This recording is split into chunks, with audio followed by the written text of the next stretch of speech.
This is a review of class of May 14th, 2020. The next to last class, official new material anyway, of the year. So what we did was review a little bit. Then we learned a new word. I don't know if you can read that or not, but I'm just going to tell you. It says titration, T-I-T-R-A-T-I-O-N. Then we're going to look at some graphs showing titration. Then we'll do some sample problems and then talk about pH of salts, and that'll be all for today. So this is the coronavirus homework page over here, May 14th. And I started with a little bit of an acid review, but remember, I want to explain these notes to you right here, what I wrote. So last class we talked a little bit about indicators. Particularly we looked at phenolphthalein, and I reminded you how at the beginning of the year we started with a pink liquid and we breathed through a straw and it turned from pink to clear. That's because we were making it acid, and indicators changed colors at different pHs. And you know, the pH scale we talked about last time was from 0 to 14, and 7 was the break point. Over on the left side it was acid, on the right side it's base. So if it's higher than 7, it's basic. If it's less than 7, it's acid. Well, indicators change different colors. So if you used bromethymol blue, it's yellow in acids, but what that really means is it's yellow below 6 and it's blue above 7.6. Methyl orange is red in acids, but it doesn't turn red until it's pretty acidic, so less than 3.2. So I guess you could say it's also red when the pH is slightly acidic. So, or excuse me, it's yellow when it's slightly acidic. So maybe we should just say phenolphthalein is red when pH is below 3.2.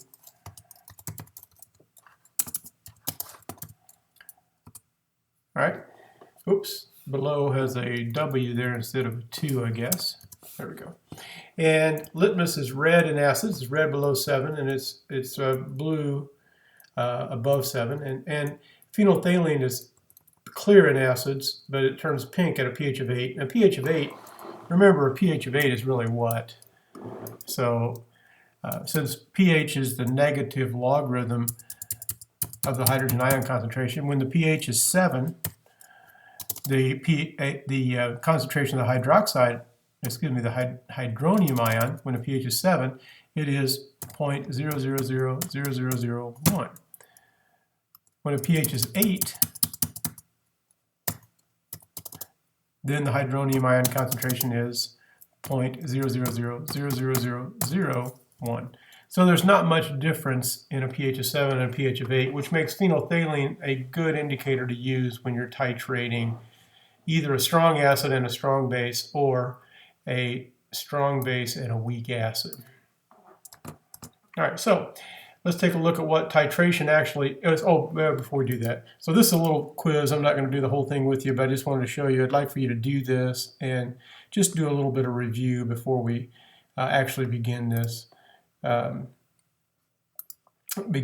So what's the acid? So the acid, of course, we have H in front, so that'd be an acid, that'd be an acid, that'd be an acid, that'd be an acid. All right, so there's going to be some questions like this is an indicator question, so you might need to go back and look at these color changes. All right, so I'll leave that for you to do on your own. And then this is an example of what is a titration. So today we're going to try it. We review a little bit, so take that quiz to review. What is a titration? This you don't know about, and I also am not going to watch this whole video, but I want you to. So I'll get it started for you, point out a couple of key things. This came from Wits University, which is in the country of South Africa. And see what we got inside. Try to give you, of course, an international experience while we're here on coronavirus shutdown. What is a titration? So she's going to do a titration for us. Is a technique where a solution of a known concentration is used to determine the unknown concentration of the solution. All right, so we're going to try and take this, which we know exactly, 0.1088. We know that really well.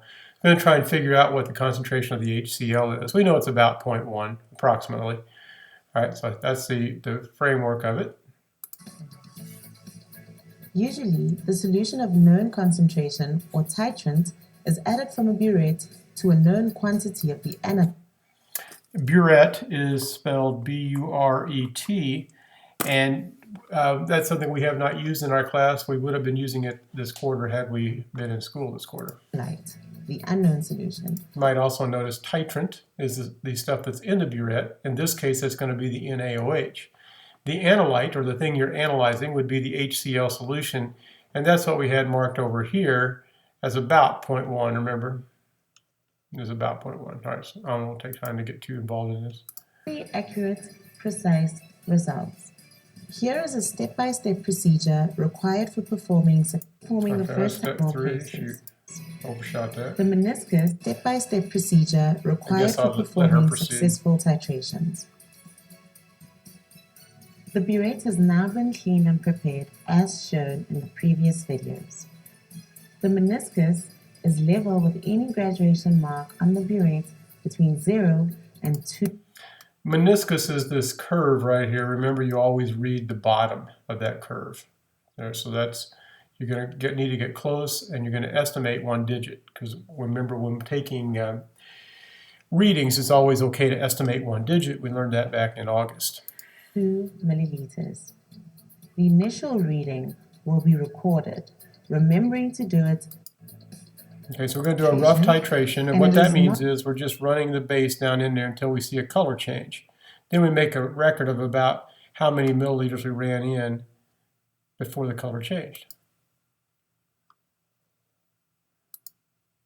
Okay, so she ended when the color changed, it was down here, and so you subtract where you started minus, or where you ended minus where you started, and that gives you the actual amount that you added.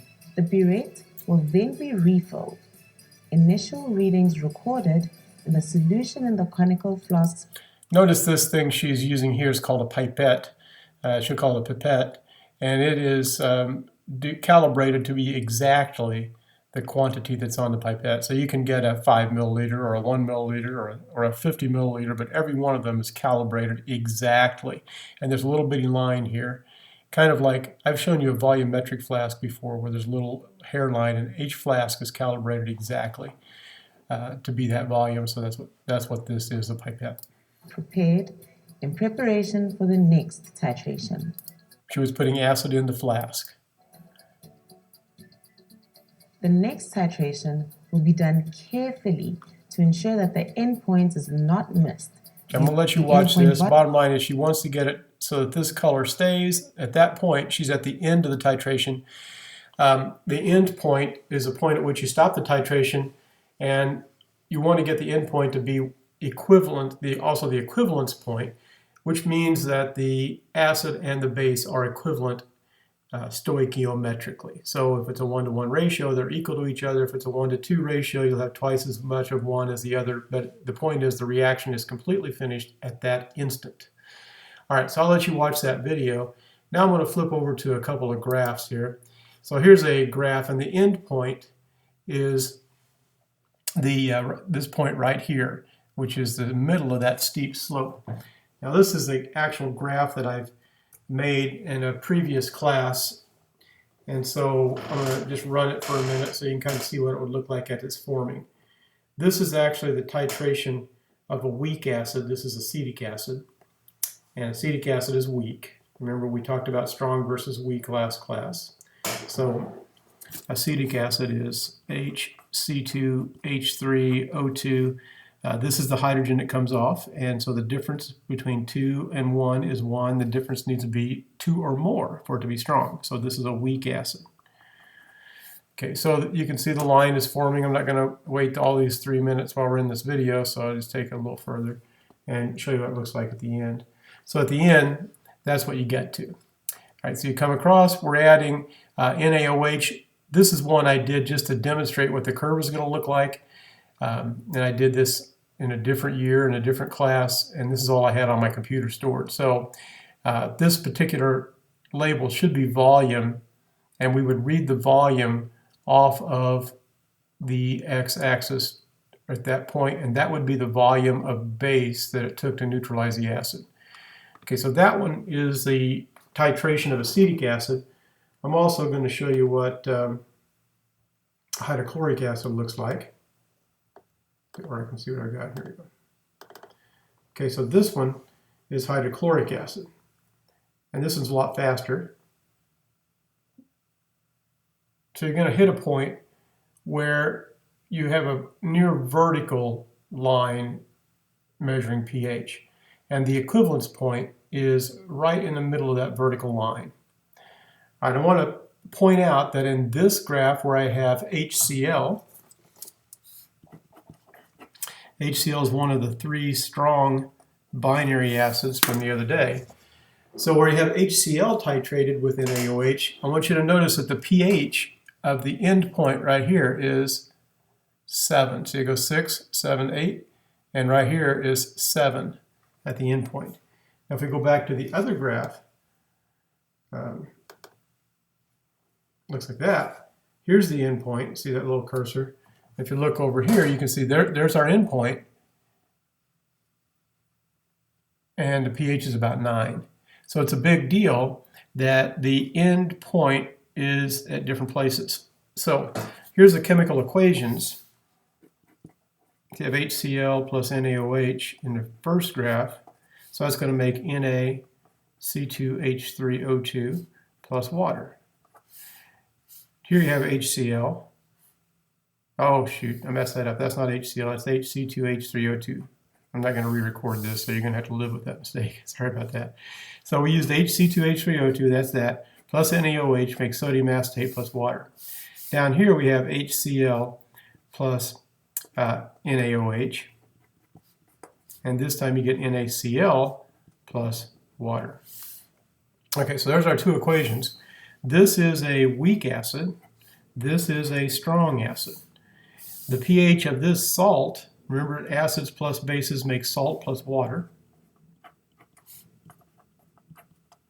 So the pH of this salt is greater than 7. And we'll come back to that later. The pH of this salt is 7. So at this point, the acid is completely gone. This is the acetic acid graph. So at that point, the acid is completely gone. You've added an equivalent amount of base in a 1-to-1 mole ratio. So all you have in the solution at the point where the little cross is, the plus sign where the arrow is pointing, all you have in the solution is sodium acetate in water. Now as you continue to move on in the titration, you add more sodium hydroxide. So up here you have more sodium hydroxide. Now if we go to the other graph, the HCl, actually I did a screenshot, let's pull that up too. Maybe. Okay, so if you look at the HCl, shrink it down a little bit so we can see. Okay, see how the end point is higher. Here we go. There's the end point right there. And that's at 9. That's the acetic acid. So this is greater than 7. It's approximately 9. And the other one, oops. Once again, this is where I was, right there. So that's approximately 9. And then if we look at the other graph, that's the this one, and pull it up. Right here's the end point. And you see how it's approximately 7. So that's 7. All right. So I want you to notice strong, strong, 7. So this is a strong, let's do it this way. So that's strong, that's strong. So strong, strong, strong acid, strong base gives you a pH of 7 at the end. A weak acid and a strong base gives you a pH of about 9. It's certainly greater than 7. It doesn't always have to be 9, but it will be more than 7. All right, so these are what our titration curves are, what they look like. And this is just recording the pH as you add base. The end of the titration is when you're in the middle of this really steep slope, because right here all of the acid is gone and you've added an equivalent amount of base right in the middle of that steep line. Now again, this graph here should show you volume down here instead of time. I just used the one that I have on my computer, but the point about the end is the same. So if you look at that, the end point is still in the middle of the steepest slope, and it took this many seconds to get there, but if you're really doing it in a lab, it'd be what volume of base did it take. All right, so with that being said, let's whip over and do a couple of problems. Remember, I was going to try and do a review. What is titration? Some graphs of titration, now some problems. And I've already started introducing pH of salts. Did you notice that? There's your salt. It's a basic salt. This salt is a neutral salt. All right, so some problems. So let's take a look at these. All right, so we're going to do two problems as an example, and then I'll let you do the others. We'll do problem 3 and problem 4. Okay, so let's start with number 4 because it's a little easier. We want to know the concentration of a hydrochloric acid solution if 35 milliliters are neutralized by 14.8 milliliters of a 0.5 molar sodium hydroxide solution. So your chemical equation is this one I wrote up here. I'll write it again. HCl plus sodium hydroxide yields sodium chloride plus water. And that's all a balanced equation already. So we are told that we have 14.5 milliliters of this sodium hydroxide. No, I'm on the wrong question. We have 35 milliliters of hydrochloric acid. 35 milliliters. And maybe I'll highlight the one I'm doing here. Make it easy to find. So we're doing number 4. Right there. There's, I thought the whole thing maybe. Okay, so we got 35 milliliters of hydrochloric acid. We used 14.8 milliliters of the sodium hydroxide, so 14.8 milliliters of this. And we know that the concentration of the sodium hydroxide was 0.5 molar. So now if you're looking at the graph that correlates, this would be 0.5 molar, and the volume would have been 14.8 down here. 14.8 milliliters. So that's context for you. All right, so we need to go ahead and solve the problem. We would need to know how many moles of this we had. If we knew moles of this, we could divide by the volume, and that would give us molarity, because molarity equals moles divided by liters. So molarity is moles per liter. All right, so I'm going to go ahead and change 14.8 milliliters to liters just to keep things very straightforward. So that'd be 0.0148 liters. If you want to be adventuresome, you could do millimoles per milliliter, and that would give you molarity also. So you could say millimoles over milliliters would work as well. But we'll just stick with our tradition, it's moles per liter. So we have 0.5 moles per liter. So you have 0.0148 times 0.5 gives you 0.0074 moles. All right, then that's moles of NaOH. So then, you know, we have 0.0074 moles of NaOH. It's just a stoichiometry problem. So there is moles of NaOH on the bottom, moles of HCl on the top, and 1 mole is 1 mole. See, there's a 1 and a 1. So you really end up with 0.0074 moles of HCl. All right, so that means when you're at the end point, now once again, what's the end point? This point right here. Let's go ahead and show you the HCl graph so we're accurate. That's this one. So when you're at the end point right here, the volume that we would have used in this case was 14.8 milliliters. So that would have been 14.8, not 3.2 or whatever this is, 14.8. And at that point, we've used up all of the HCl that you put in that flask. Remember the video, the lady put the HCl in the flask. So at this point, we've used up all of the HCl. And that in this problem was 0.0074 moles. Well, we need to know the molarity. So we're going to divide by the number of liters of HCl that she used the pipette to put in a flask. So 0.035 liters. So 0.0074 divided by 0.035, and that would give us 0.211 moles per liter. 0.211 moles per liter. Now, if I was going to be a purist about my sig figs, I think if we look back here, 35.00, this has 3 sig figs, that has 3 sig figs, so we probably need to keep 3 sig figs, 0.211. And so far, instructor here was meticulous with it. He would have said 0.211, or she, and it was 0.211. So that's our answer. All right, so now we're going to do one more problem like that. And we'll do number 3. So let's go back to number 3. It's the one right above number 4. In number 3, we've got KOH and sulfuric acid. So we have KOH OH, that's our base. Sulfuric acid is H2SO4. And that's going to make K with SO4, so double replacement. But remember, K is +1, sulfate's -2, so it's got to be K2SO4. And then we also have water. To balance this equation, so notice there are two Ks, so you got to put a 2 over here and a 1 there. So you treat this problem just like the other one, except when you do the stoichiometry, here we had a 1-to-1, this is going to be a 1-to-2, or a 2-to-1, I'm not sure which, we had to work through it. All right, so what are we given? We are given 14.8 milliliters of, no, we're not. I better highlight the right one. So we're doing the one in blue. We're given 50 milliliters of 0.5 molar KOH. So 50 milliliters of 0.5 molar KOH. 50 milliliters, 0.5 moles per liter. That's what molar means. And we know that we neutralized all the acid. It was all gone when I put that 50 milliliters in. And we started with 125 milliliters of acid. All right, so I'm going to change that to liters again. So 0.05 liters. I'm going to assume he meant to put 2 sig figs and just leave it there. And we know that there's 0.5 moles per liter. So we're going to have 0.05 times 0.5.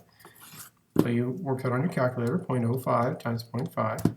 So 0.025. And that's the number of moles of KOH.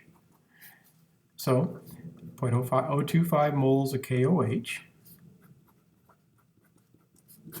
You know that in this stoichiometry problem, you'd have to put KOH on the bottom because it's up here. So you'd have moles of KOH on the bottom. You'd have moles of H2SO4 on the top. And it's a 1-to-2 ratio. So 0.025 divided by 2 equals 0.0125. That's the moles of H2SO4. Since we're trying to find the concentration in moles per liter, that's what concentration means, molarity, we're going to divide by the volume, which was 0.125 liters. So remember up there at the top it says 125 milliliters, so 0.125 liters. So I've done that over here, and that equals 0.1. Or 0.10 if we stick with 2 sig figs, which I kind of assumed he meant to. All right, and that is moles per liter, which is 0.1 molar. All right, and you go down and check your answer. That's number 3. The answer number 3, 0.10 molar. Okay? And I left the 0 off there. All right, so that's how you do those types of problems. You need to do what it takes to make sure that you know them. So do 2 or 3 of them, make sure you can understand them. All right. Maybe be sure you do number 9 because it has a 2-to-1 ratio in it. This one has a 3-to-1 ratio if you want to do something really fun. All right. Now, last point, I wanted to talk about the salt pH. So I'm going to throw down some salts here. So I'll just write the 2 we have already. So you got NaCl, that's a salt. Sodium acetate, that's a salt. Aluminum chloride, that's a salt. About ammonium hydroxide. No, I mean ammonium iodide, that'd be a salt. And maybe potassium nitrate, that's a salt. Potassium nitrite. That's probably enough. Well, we'll do 8 of them. So let's do another one. How about barium sulfide? And the last one we'll do iron bromide, iron 2 bromide. All right. So there's some salts. And what we're going to be looking at is what acid and what base did these, from what acid and what base did these salts originate? So if for NaCl, you can see in this equation that NaCl right here, it comes from sodium hydroxide. The Na comes from sodium hydroxide. So you just take the Na. If you were looking at it cold, you just put an OH after the cation. Then you put an H in front of the anion. So you'd have NaOH and HCl. And here, again, you got NaOH, and you can see it up here, NaOH. But the acetate, it came from acetic acid, which is H and then C2H3O2. So you get the idea, you just put an OH at the end. So this will be AlOH. That'd be a 3 because of the charge. I forgot to put a 3 there. And the Cl would be HCl. And this would be NH4OH, and this would be H with I. So you're putting a OH after the cation, and you put an H in front of the anion. So KOH, HNO2. Get the idea? I'm hoping yes. Barium would have hydroxide here. Sulfur would have an H in front, but since sulfur is -2, it would be H2S. This would be Fe with an OH at the end, and since this is iron 2 bromide, it would be a 2. Put an H in front of that. Now, if you need to rewind this, please do. Be sure you understand this. All right, now based on what we said the other day, we had, this is a review from last class, for acids, we had strong binary acids. And strong binary acids, we only had 3. It was HCl, HBr, and HI. All other binary, which means 2 elements, are weak. Ternary acids, those are acids with 3 or more elements, and technically 3, but it'll be more than 3 gets lumped in there. So if you have a strong ternary acid, let's label that strong. So a strong ternary acid has an O minus H of greater than or equal to 2. That almost always works, so we're just going to assume it works. Greater than or equal to 2. All right, and then for bases, strong bases mean group 1 or group 2 on the periodic table. So I'm going to pull up a periodic table and I'll show you what I'm talking about. Make sure we're all on the same page here.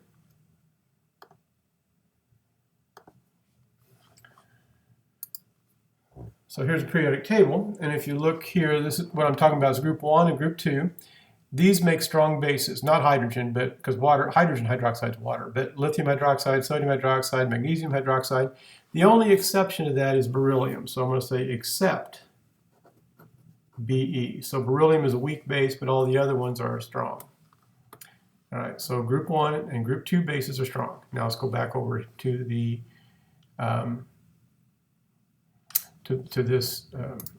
the salt thing right here. Okay, so if you look up here, NaOH, that's a group 1, so that's strong. I'm going to identify these. I want you to rewatch it and make sure you can identify them. So strong, because HCl is a strong binary acid. So if it's a strong base and a strong acid, remember up here I mentioned that, strong, pH 7. But if it was a strong base and a weak acid, are there any of those down here? Oh, here's one. So that's a strong base, that's a weak acid, so the pH is greater than 7. The pH of this salt solution would be 7. The pH of this salt solution would be greater than 7. Okay, this is aluminum hydroxide, that's a weak base. So a weak base is anything that's not a group 1 or a group 2, and aluminum is not, so that makes it a weak base. So this one is weak, and that one is HCl. That's a strong acid. So weak base, strong acid, the pH will be less than 7. The acid gets favored because the salt came from a strong acid. This is a weak base because that's not a group 1 or a group 2, so that's weak. That's strong. So again, the pH is going to be less than 7 because it's a strong acid and a weak base. So less than 7. Over here you got KOH, that's strong because potassium is a group 1 element. You got HNO3, and HNO3 is also strong because 3 minus 1 is 2, and we said they're strong if the difference is greater than or equal to 2. So strong, you'd expect the pH of the salt solution to be 7. And when I say the pH of the salt solution, remember what I'm talking about. I'm talking about Not that, not that. What am I talking about? Here it comes. I'm talking about that. So I'm talking about the pH where you only have salt in the solution. That's the pH right here at the end of the equivalence point. So the pH at the equivalence point is only based on the salt. All right, so now we keep going over here. This is strong. This is 2 minus 1, so that's weak. So we got a strong base and a weak acid, so you'd expect the pH to be greater than 7.